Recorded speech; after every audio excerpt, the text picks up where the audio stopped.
Palemad Shri Vivekananda higher secondary സ്കൂളിലെ NSS യൂണിറ്റിന്റെ സപ്തദിന സഹവാസ ക്യാമ്പിന് മരുത ഗവൺമെന്റ് ഹൈസ്കൂളിൽ തുടക്കമായി.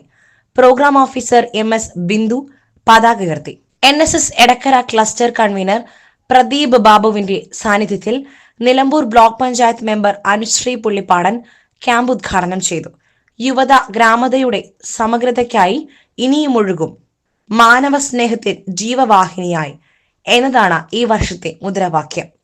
Marutha government high school PTA president Sajeer PT അധ്യക്ഷത വഹിച്ച യോഗത്തിൽ Vivekananda higher secondary school principal KM Santhosh സ്വാഗതം പറഞ്ഞു. ശ്രീ വിവേകാനന്ദ വിദ്യാഭ്യാസ സമുച്ചയത്തിന്റെ മാനേജ്മെന്റ് പ്രതിനിധി അനിൽ B കുമാർ മുഖ്യപ്രഭാഷണം നടത്തി. പാലേമാട് വിവേകാനന്ദ വിദ്യാഭ്യാസ സമുച്ചയം സ്ഥാപകൻ KR ഭാസ്കരൻ പിള്ള സാറിനെ ചടങ്ങിൽ അനുസ്മരിച്ചു. Maruta government high school head mistress MJ Cicily വിശിഷ്ടാതിഥിയായിരുന്നു. SVHS PTA president PN Ajay Kumar, ward member Rubeena, അധ്യാപകരായ B Sreelekha, A Sudheer, Junais MT, SMC chairperson A Hibathulla, MPTA president Sajida AK എന്നിവർ ആശംസ അറിയിച്ചു.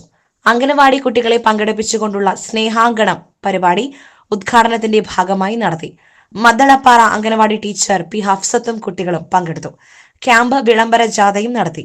വളണ്ടിയർ ലീഡർ മേഘ മനോജ് നേതൃത്വം നൽകിയ ചടങ്ങിന് വളണ്ടിയർ ലീഡറായ ആൽബർട്ട് നന്ദി അറിയിച്ചു. SS Gold, Pure Gold. SS Group, Nilambur.